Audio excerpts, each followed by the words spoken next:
já estamos no ar, aqui no Jornal Brasil Atual.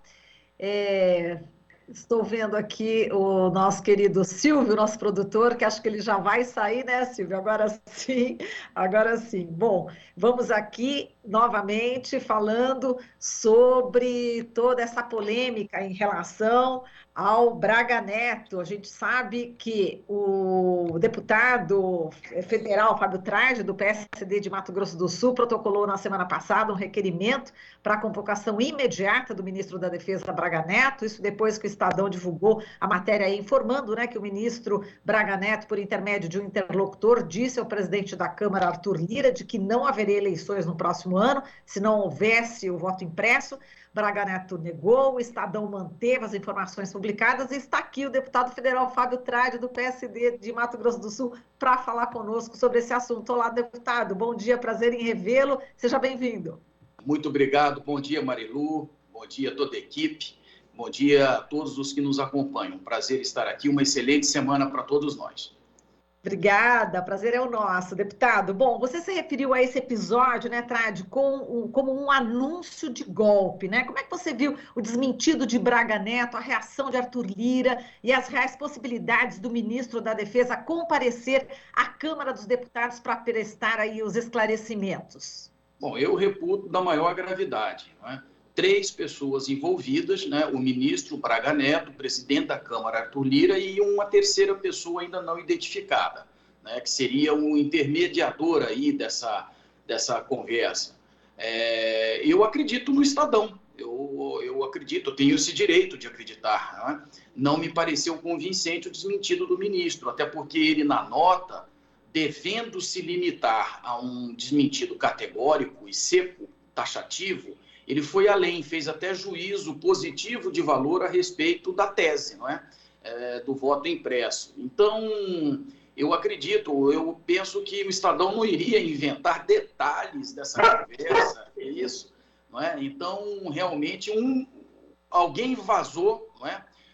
Não posso dizer quem, mas o que eu posso garantir a você, Marilu, é que essa convocação que eu, a Fernanda Melchiona, do PSOL, e o Ivan Valente assinamos, os 3 em conjunto, tem por objetivo fazer com que o desmentido seja feito na Câmara, não é? Já que o escândalo foi feito publicamente, não é? Assustando todo o país, assustando a sociedade, quer dizer, que é isso? O ministro da Defesa anunciando que se não fosse aprovado o voto impresso, não teria eleições, isso é anúncio de um golpe democrático, não é? De um golpe à nossa democracia, perdão. Então, ele desminta na Câmara, para que os deputados possam perguntar a ele, é verdade? Ele vai dizer, evidentemente, que não. Então, aí nós vamos perguntar a ele. Então, nós queremos que o senhor afirme publicamente o seguinte: vai ter eleição no Brasil, mesmo não sendo aprovado o voto impresso? Nós precisamos arrancar isso dele, não é? Porque é ministro da Defesa de Forças Armadas, tem que defender a democracia, não ameaçar. Exato. E, Fábio, você estava falando a respeito de demissão, enfim, está falando também a respeito de pena, né, de reclusão. Queria que você falasse aqui, aprofundasse um pouquinho sobre já o que foi falado, que você já falou, em relação ao Braga Neto. É gravíssima, né? Essa denúncia é gravíssima e é passível aí realmente de punição, né? Sim, está tipificado na Lei de Segurança Nacional, está tendo um processo de revisão da Lei de Segurança Nacional, nós estamos acompanhando, mas ainda a atual lei não foi revogada, portanto, ela está vigindo e os seus efeitos estão sendo produzidos na ordem jurídica. Não se pode admitir que um ministro de Estado anuncie publicamente um golpe contra as instituições e, se isso for verificado através dos canais disponíveis, né, no plano institucional, que seja encaminhado à Procuradoria-Geral da República, ao Ministério Público Federal, para adoção de providências, porque está tipificado, sim, na Lei de Segurança Nacional.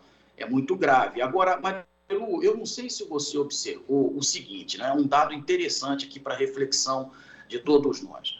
Esta fala, suposta fala do ministro da Defesa, ela já foi reproduzida pelo próprio presidente da República. O próprio presidente da República publicamente disse que, se não for aprovado o voto impresso, não haverá eleições. E não teve o mesmo impacto, não teve o mesmo grau de indignação e de susto que causou a declaração do ministro. Por que isso? Muito provavelmente porque nós já estamos acostumados com as declarações estapafúrdias de um presidente da República. E com um detalhe, a banalização dessas declarações absurdas do presidente da República foi explicitada de forma muito veemente pelo próprio vice-presidente da República, o Mourão, que disse o seguinte: aqui não é República de Bananas, vai ter eleição sim, independentemente do voto impresso. Quer dizer, o vice-presidente da República desautorizou publicamente o presidente da República, né, pelas bravatas que ele vem pronunciando. Realmente nós estamos numa situação crítica e precisa se reafirmar o parlamento na sua função fiscalizatória.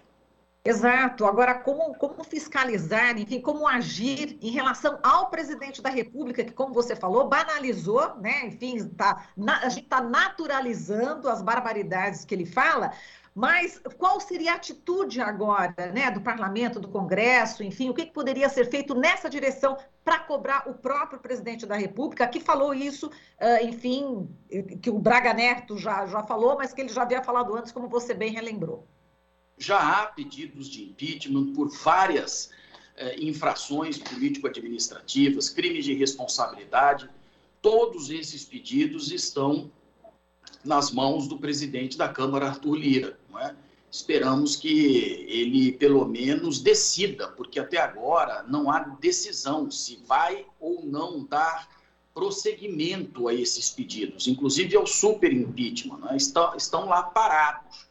O fato é que a própria população brasileira reage de uma forma que já não sabe mais se o presidente está falando sério, se está falando bravata, sabe? Isso é muito nocivo à democracia, porque quando o presidente falou que não ia ter eleição se tivesse o voto impresso,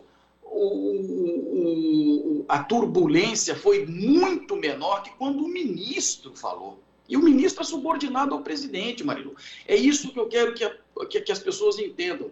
Quando o presidente fala, nós já estamos tão acostumados com as bravatas que nós não sabemos mais se é verdade, se é mentira, se é brincadeira, mas não podemos pensar que é brincadeira, porque com democracia não se brinca. Mas quando o ministro da Defesa, que é subordinado dele, falou, veja o que nós tivemos que fazer e fizemos com absoluta convicção. Convocamos imediatamente ele que desminta perante a Câmara dos Deputados. Perfeito. Bom, falando em super pedido de impeachment, né? São já mais de 130 pedidos de impeachment contra o presidente. Deve estar aí nessa super gaveta do Arthur Lira, né? Enfim, pois é, esperamos que ele decida, Marilu, ou sim ou não, porque ele decidindo não, evidente que as forças de oposição vão tomar outras atitudes para questionar o comportamento reiterado do presidente contra as liberdades públicas e os postulados do Estado Democrático de Direito passíveis de configuração de crime de responsabilidade. Mas o que é que está acontecendo? O presidente Arthur Lira não decide, nem sim, nem não. Então, cria-se uma zona, um limbo jurídico. Né? Não se sabe o que esperar. E penso que isso não é bom para a democracia, não é bom para o parlamento, porque sempre um clima de suspensão, né? Quer dizer, até o próprio governo pode se sentir, de certa forma, eu não digo ameaçado, mas sempre com uma espada de Damocles, né, sobre a sua cabeça, porque qualquer coisa pode o presidente Arthur Lira impulsionar o procedimento, né? E já as forças de oposição ficam manietadas, porque não tem uma resposta, não é? Então, o que pode as forças de oposição, além de fiscalizar, como estamos fazendo, denunciar, e aí vai acumulando, né? 130, 140, 150 pedidos de impeachment, e cria essa instabilidade, isso não é bom. Perfeito. E, Tradi, hoje o presidente se encontra com Ciro Nogueira, né, que deve ocupar aí a chefia da Casa Civil. O Bolsonaro está totalmente refém do Centrão, é isso? A minha crítica a essa postura do presidente não é a aproximação em si, sabe, Marilu? É o fato dele ter optado por demonizar o Centrão na campanha, sabendo que ia precisar do Centrão no mandato. Entende? Então, ele optou deliberadamente por fazer esse tipo de sofisma na campanha para captar votos, induzir a população a erro, disse publicamente que o Centrão era corrupto, certo? E agora, no mandato, não só se aproximou do Centrão, é praticamente o Centrão que governa o país, não é? Com uma cereja no meio chamado Bolsonaro. Exato. Agora, Trad, vamos falar aqui da PEC do Pazuello, né? Essa proposta de emenda à Constituição da deputada Perpétua Almeida, do PCdoB do Acre, que impede, né, que militares da ativa assumam cargos civis no governo, né? Já parece que ultrapassou o número mínimo, né, já de assinaturas, e as Forças Armadas estão negociando exceções a essa PEC, né? A ideia é liberar militares para cargos civis que sejam técnicos nas áreas, por exemplo, de cibernético, espacial, nuclear, também empresas diretamente ligadas aos militares, né, como a Ingepron, Imbel, Embraer, Defesa. Qual que é a sua expectativa em relação à tramitação dessa PEC, essa proposta aí das Forças Armadas? Lembrando que eu acrescento mais um detalhe aqui, Trad, hoje matéria de Estadão. Militares foram alvo do TCU em 278 apurações de desvios. Só acrescentando. Exato. A partir do momento em que os militares aceitaram um convite para participar do varejo da política, carrega consigo bônus de participar da gestão da administração pública, mas o ônus também. E o ônus é justamente esse desgaste da imagem das Forças Armadas perante a população, que é visível, é nítido, você vê pela CPI, né, os escândalos estão brotando aí, né, envolvendo general, coronel, e não é corrupção de baixo coturno, não. A corrupção aí bilionária, né? Muito bem, eu sou favorável à PEC na redação original, proposta pela deputada Perpétua. Vamos acompanhar de perto essas tentativas de mudanças e verificar o que é possível fazer também para impulsionar a PEC, fazê-la aprovada e a sua essência ser incorporada na Constituição. Isto é, não permitir que membros das Forças Armadas participem da política partidária, porque não adianta dizer sou do governo, não sou de partido. A partir do momento em que trabalha para um agente político filiado a partido, automaticamente contribui para o acirramento dos ânimos partidários, para o fortalecimento do próprio partido a que o presidente está vinculado, em tese, entende? O agente político, de maneira que eu vou trabalhar para a aprovação da PEC. Vamos ver essas mudanças. Não aceitarei mudanças que alterem a essência delas. Inclusive, eu tenho um projeto de lei complementar que já ouvi comentários na Câmara no sentido de incorporar parte do conteúdo deste meu projeto, que estabelece uma quarentena de 6 anos para aqueles membros das Forças Armadas, magistrados e promotores que queiram disputar eleições, porque eu penso que não se pode contaminar com a função de agente de Estado com os interesses político-partidários, entende? Então é preciso aposentar ou exoneração, 6 anos, e aí sim postula o cargo político numa eleição. Vamos ver, vamos aguardar. Muito bem, agora aqui só para encerrar, rapidinho, um minutinho ainda, Trad, como é que você está vendo aí as manifestações nas ruas? Mais recente foi 24J no sábado, a popularidade de Bolsonaro vem caindo, precisa ainda mais gente na rua, Trad, para desestabilizar mais esse governo? Veja bem, comparando com 2019, em que as pessoas nem cogitavam fazer manifestações nas ruas contra o Bolsonaro, né, logo no começo do governo, toda a expectativa da população, hoje nós avançamos em termos de fiscalização, atuação, senso crítico de responsabilidade da cidadania ativa, porque muitos que foram às ruas, eu posso garantir a você, Marilu, e a todos que nos acompanham, não são filiados a partidos de esquerda, de centro, são cidadãos que têm uma empresa, que está desempregado, são cidadãos que querem um Brasil melhor e estão vendo que a situação não está boa e querem se manifestar, isso é legítimo.